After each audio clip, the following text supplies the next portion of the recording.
Humana ang mga barangay drug cleared sa dakbayan sa Talisay humandugang tulo ka mga bukirang barangay ang gideklarar ning simanaha. Usa na niini ang barangay Manipis nga boundary sa mga silingang lungsod ug syudad sa Talisay City nga kaniadto usag yod sa mga problemado sa illegal nga drogas.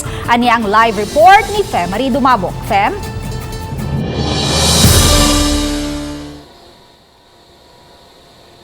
Yes, may giangkon sa barangay kapitan sa maong Manipis nga usag gyud sa ilang problema sa ilang barangay maong illegal nga drugas sa ningaging mga katuigan. Mato ni Manipis Kapitan Joselito Laurente nga bisan siya halos nawad-an og paglaom kaniadto kung masolusyonan ba ang problema sa illegal nga drugas sa ilang barangay. Ilabi na nga utlanan ng ilang lugar sa silingang lungsod ug mga syudad. Sinugdanan murag digyo makatuo nga maabot nga panahon nga ma-drug cleared ang barangay bakit tungod sa karampan tong mga 2015, 16, 17, 18, grabe dito ka daghan ang mga user o pusher dito pita. Ang uban, mag-unay na, ang uban, mga wara. Kumapag, gikan sa 38 nila nga nalista kaniadto nga tigamitan sa nadili nga drugas.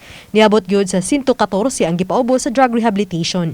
Hinungdan nga dako usabang pasalamat ni CAP sa City Health Run nga drug rehab ug aftercare program nga nakatabang kanila gawas ilang community-based program. Mani among motivation kini nga ma-drug cleared nami.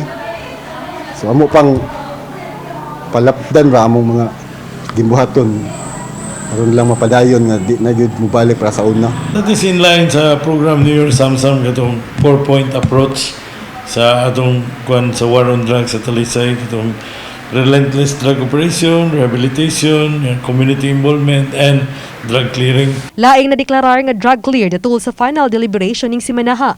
Mao ang barangay Kandulawan ug barangay Maghaway.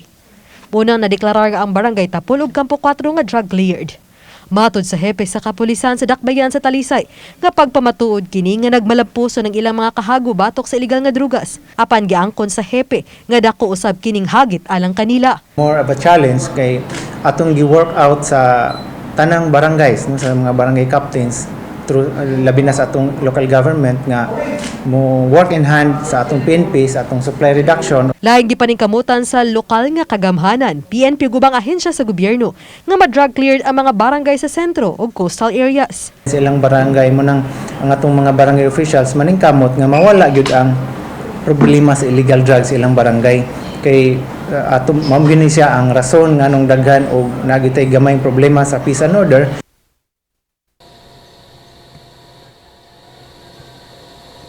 May usa karon sa ilang gitambayayungan nga mga padeklarar nga barangay drug cleared ang barangay Tangke usa sa problemado ilabi na kaniadto sa illegal nga druga sa dakbayan sa Talisay. Mato dinuon di kabalis nga nasugdan na ang mga nagkadiyang programa o ginahinayan na sa pag-andam ang mga gikinahanglang dokumento aron kini mapadeklarar nga barangay drug cleared. May Daghang salamat, Fem Marie Dumabok.